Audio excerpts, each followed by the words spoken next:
అనాదిగా ఈ సృష్టిలో కాలం మారినా యుగాలు మారినా మారని ఒక శక్తి ఉంది. అది భక్తికి ప్రతిఫలంగా నిలిచి ఆంజనేయుడి మహిమ.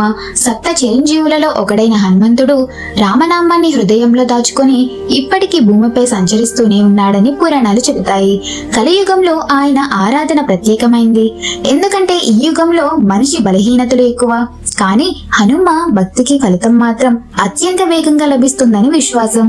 ఎవరు నిజమైన భక్తితో ఆయనను పిలిచినా, ఎక్కడ ఉన్నా, ఎలాంటి కష్టాల్లో ఉన్నా ఆయన సహాయం అందుతుందని అనుభవించిన వారు చెబుతారు.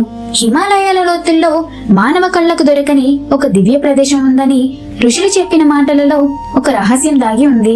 అదే గంధమాదన పర్వతం.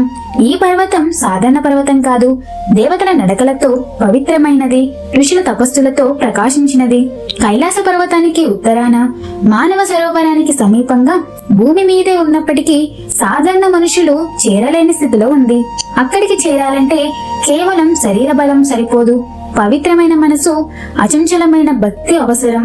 పురాణాలు చెబుతున్నాయి, ఈ గంధమాదన పర్వతం యక్షులు, కిన్నరులు, అప్సరస నివాసంగా ఉండేదని, అక్కడి గాలి కూడా మంత్రాల భక్తితో నిండి ఉంటుందని.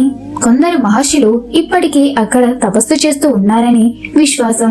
అదే ప్రదేశంలో ఒక అజ్ఞాత రూపంలో హనుమంతుడు నివసిస్తున్నాడని, ఆయన యోగ స్థితిలో ఉండి భక్తుల పిలుపు కోసం ఎదురు చూస్తున్నాడని చెబుతారు. రామాయణం తర్వాత రాముడు తన అవతారం ముగించుకొని వైకుంఠానికి వెళ్లే ముందు హనుమంతుడిని పిలిచాడని కదా. భూమిపై ధర్మాన్ని కాపాడుతూ, నా పేరు నిలబెడుతూ నీవు అక్కడే ఉండాలి అని ఆజ్ఞ ఇచ్చాడట. కానీ ఇక్కడే ఒక రహస్యం ఉంది. కొందరు ఋషులు చెబుతున్నది ఏమిటంటే, హనుమంతుడు కేవలం భూమిపై ఉండడమే కాదు, ఎవరు శ్రీరామ్ అని పిలుస్తారో ఆ క్షణంలోనే వారి దగ్గరికి చేరుతాడట.